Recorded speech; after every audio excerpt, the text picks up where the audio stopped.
नमस्कार दोस्तों, और स्टडी विद ज्ञान प्रकाश में आप सभी का हार्दिक स्वागत है। कहते हैं ना कि अगर हौसले बुलंद हों तो कुछ भी आप कर सकते हैं, और कहते हैं ना कि अगर एक बार आपने चलने के लिए कदम बाहर निकाल लिए तो रास्ते अपने आप बनते चले जाते हैं। बीपीएससी सिविल जज रिजल्ट 2024, अंडे बेचने वाले पिता का बेटा बना जज। और यहाँ पर उन्होंने तैयारी भी केवल यूट्यूब से की है। तो यूट्यूब की पावर को आप लोग कभी अंडर एस्टिमेट मत करिए। यूट्यूब पर जो चीज़ें आपको बिल्कुल फ्री में मिलती हैं, शायद कई जगहों पर आप फीस देकर भी वो चीज़ें आप प्राप्त नहीं कर सकते हैं। सबसे बड़ी बात तो ये है कि जो कुछ भी आप पढ़ना चाहते हैं, आप टॉपिक का नाम रखिए, उस पर आपको 50 वीडियोज उपलब्ध हो जाएंगे। और अगर कोई एक टीचर अच्छा नहीं पढ़ाया है तो अगला टीचर भी अच्छा नहीं पढ़ाएगा, ऐसा नहीं है। धीरे धीरे आपको आइडिया लग जाएगी कौन से चैनल आपको पढ़ने के लिए, आपकी सफलता के लिए बहुत ही ज़रूरी है। जैसा कि रतन टाटा जी ने ये कहा था कि सफलता के लिए इंतज़ार मत करो, मेहनत करो और अपने सपनों को साकार करो।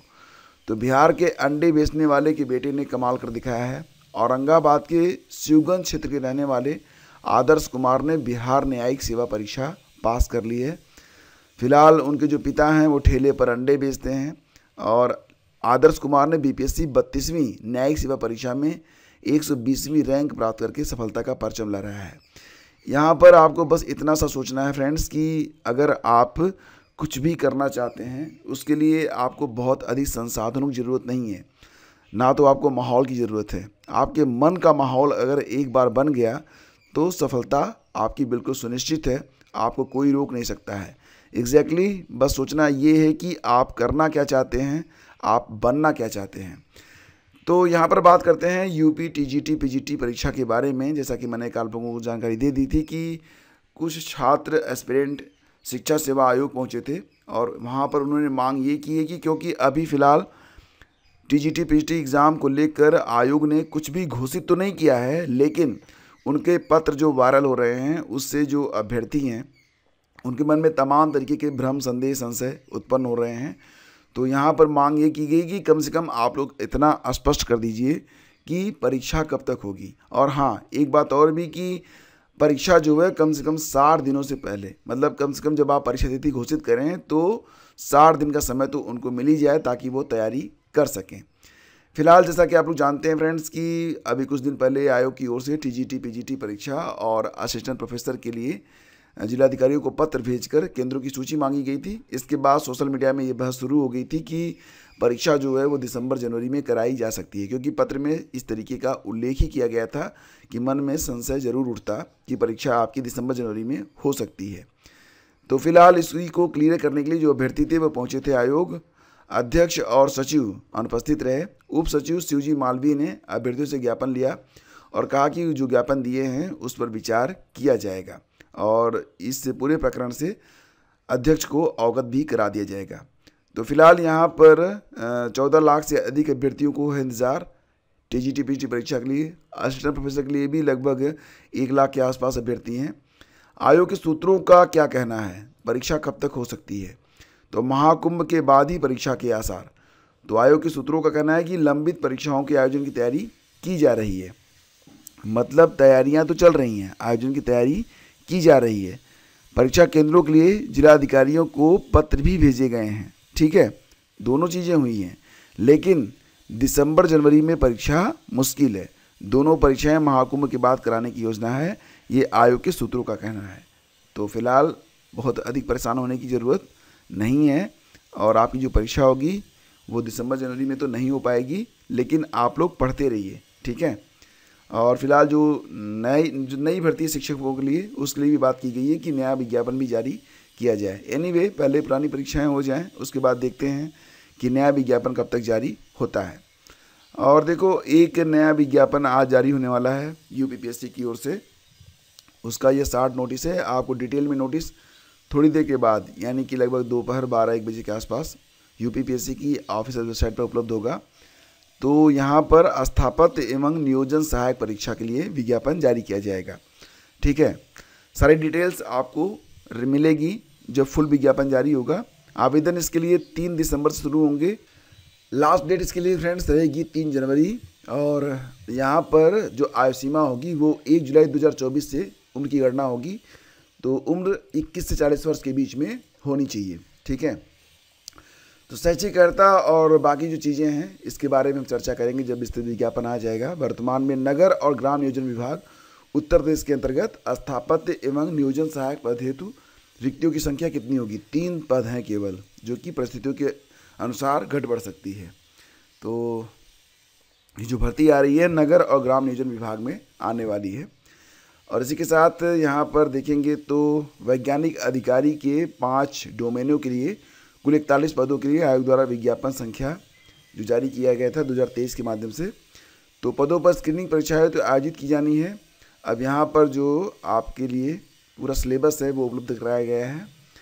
तो कहा गया कि प्रश्नगत स्क्रीनिंग परीक्षा के लिए यानी कि प्री के लिए 120 ऑब्जेक्टिव टाइप क्वेश्चन रहेंगे और प्रत्येक प्रश्न 2.5 अंक का होगा। तो यहाँ पर पूरा सिलेबस दिया गया है। सामान्य ज्ञान के 30 प्रश्न होंगे, कुल मिला के 75 अंक। विधि विज्ञान विषय ज्ञान वस्तुनिष्ठ प्रकारक 90 प्रश्न होंगे, कुल मिला के 225, यानी कि कुल 300 अंकों की परीक्षा होगी। 120 प्रश्न आपसे पूछे जाएंगे, पूर्णांक 300 रहेगा, समय मिलेगा 2 घंटे का। संबंधित अभ्यर्थियों को सूचित किया जाता है कि स्क्रीनिंग परीक्षा की तिथि यथा समय विज्ञप्ति के माध्यम से वेबसाइट और समाचार पत्रों में दे दी जाएगी। ठीक है, तो ये बात यहाँ पर कही गई। अब यहाँ पर यह भी कहा जा रहा है कि 2026-27 से शिक्षा स्नातक यानी कि बीएड का प्रारूप और पाठ्यक्रम भी बदलने जा रहा है। जो लोग 4 साल का स्नातक करेंगे उनके लिए जो बीएड होगा वो 1 साल का रहेगा। बीएड का पाठ्यक्रम 1 साल का हो जाएगा, लेकिन 1 साल का बीएड वही लोग कर पाएंगे जो लोग 4 वर्षीय स्नातक कंप्लीट किए रहेंगे। शिक्षक पात्रता परीक्षा यानी कि टीईटी के नियमों और मापदंड में भी बदलाव हो जाएगा 2027 में। 4 वर्षीय इंटीग्रेटेड डिग्री पाने वाले बैच से निकलने से पहले हो जाएगा। यानी कि यहाँ पर राष्ट्रीय शिक्षक परिषद एनसीटी के अध्यक्ष प्रोफेसर पंकज अरोड़ा ने बताया कि स्कूली शिक्षा की गुणवत्ता में सुधार एवं फर्जी व डमी कॉलेजों पर नकल कसने की तैयारी तेज हो गई है। शिक्षा नीति के तहत 4 भागों फाउंडेशन, प्रिपरेटरी, मिडिल और सेकेंडरी के अनुरूप ही शिक्षक तैयार किए जाएंगे। स्नातक पाठ्यक्रम में बदलाव के कारण अलग अलग बीएड कार्यक्रम शुरू किए जा रहे हैं। तो देश भर के 15,500 बीएड कॉलेजों को शिक्षकों के पैन नंबर उनके वेतन खाते से स्वीकृत करने के निर्देश दिए गए हैं। इनमें से एक से ज़्यादा कॉलेजों में सेवाएं अब वो नहीं दे सकेंगे। मतलब जैसे होता है ना कि एक ही जो शिक्षक होते हैं कई कॉलेजों में रहते हैं, तो अब ऐसा नहीं हो पाएगा। 1 साल का बीएड कौन कौन कर पाएगा? तो 4 वर्षीय स्नातक व स्नातकोत्तर का पाठ्यक्रम पूरा कर चुके अभ्यर्थी दाखिला ले सकेंगे 1 साल के बीएड में। 3 वर्षीय स्नातक करने वाले जो अभ्यर्थी होंगे वो 2 साल का बीएड करेंगे और 4 वर्षीय इंटीग्रेटेड बीएड और 2 साल बीएड की पढ़ाई करने वाले अभ्यर्थी जो है वो एमएड डिग्री में प्रवेश ले सकेंगे। और 4 वर्षीय जो इंटीग्रेटेड बीएड होगा उनके पाठ्यक्रम का विस्तार किया जाएगा। और पुराना जो 2 वर्षीय बीएड है अभी 750 कार्यक्रम चल रहे हैं, इस पाठ्यक्रम का भी विस्तार किया जाएगा। तो इस प्रकार से जो है सारी व्यवस्थाएं लागू होने वाली हैं 2026-27 के बैच से। ठीक है, आंसू लिपि के 661 पदों पर होगी भर्तियाँ, 26 से आवेदन शुरू होंगे। तो जानकारी मिल रही है कि आंसू लिपिक के 661 पदों पर भर्ती के लिए यूपी SSSC ने सोमवार को विज्ञापन जारी कर दिया है। 26 दिसंबर से ऑनलाइन आवेदन की प्रक्रिया शुरू होगी। इसमें 25 जनवरी 2025 तक आवेदन फॉर्म भरे जा सकेंगे। शुल्क समायोजन और आवेदन में संशोधन की अंतिम तारीख 1 फरवरी होगी। सभी श्रेणियों के अभ्यर्थियों से 25 रुपये ऑनलाइन आवेदन शुल्क लिए जाएंगे। तो ये जो विज्ञापन है आंसू लिपिक का, इसमें 661 पद हैं। 26 तारीख से आप इसमें आवेदन कर पाएंगे। और देखो यहाँ पर कहा गया ना कि जो ये आंसू लिपिक की परीक्षा होगी तो ये लिखित परीक्षा 100 अंकों की होगी। प्रत्येक सवाल 1 नंबर का होगा और सभी प्रश्न बहुविकल्पीय होंगे। एक सवाल अगर गलत होगा तो 1/4 अंक आपका कट जाएगा। तो सारे डिटेल्स और सिलेबस ये आपको पहले ही वेबसाइट पर उपलब्ध है, आप जाकर देख सकते हैं। परीक्षा में हिंदी, परिज्ञान और लेखन योग्यता के 30 प्रश्न होंगे। सामान्य बुद्धि परीक्षण के 15, सामान्य जानकारी के 20, कंप्यूटर एवं सूचना प्रौद्योगिकी की अवधारणाओं और इस क्षेत्र में समसामयिक प्रौद्योगिकी विकास और नवाचार से संबंधित 15 और उत्तर प्रदेश राज्य से संबंधित सामान्य जानकारी के 20 सवाल पूछे जाएंगे। तो काफ़ी मतलब ये जो 100 सवाल होंगे काफ़ी विस्तृत क्षेत्र इनका रहेगा। तो आपको काफ़ी स्टडी यहाँ पर करनी पड़ेगी। नेगेटिव मार्किंग भी रहेगी। ऐसे अभ्यर्थी जिनकी आयु 18 से 40 साल के बीच में है वो लोग यहाँ पर आवेदन कर सकेंगे। ठीक है, और हिंदी आंसू लेखन में 80 शब्द प्रति मिनट और हिंदी टंकण में 25 शब्द प्रति मिनट की जो स्पीड है ये भी आपसे मांगी गई है।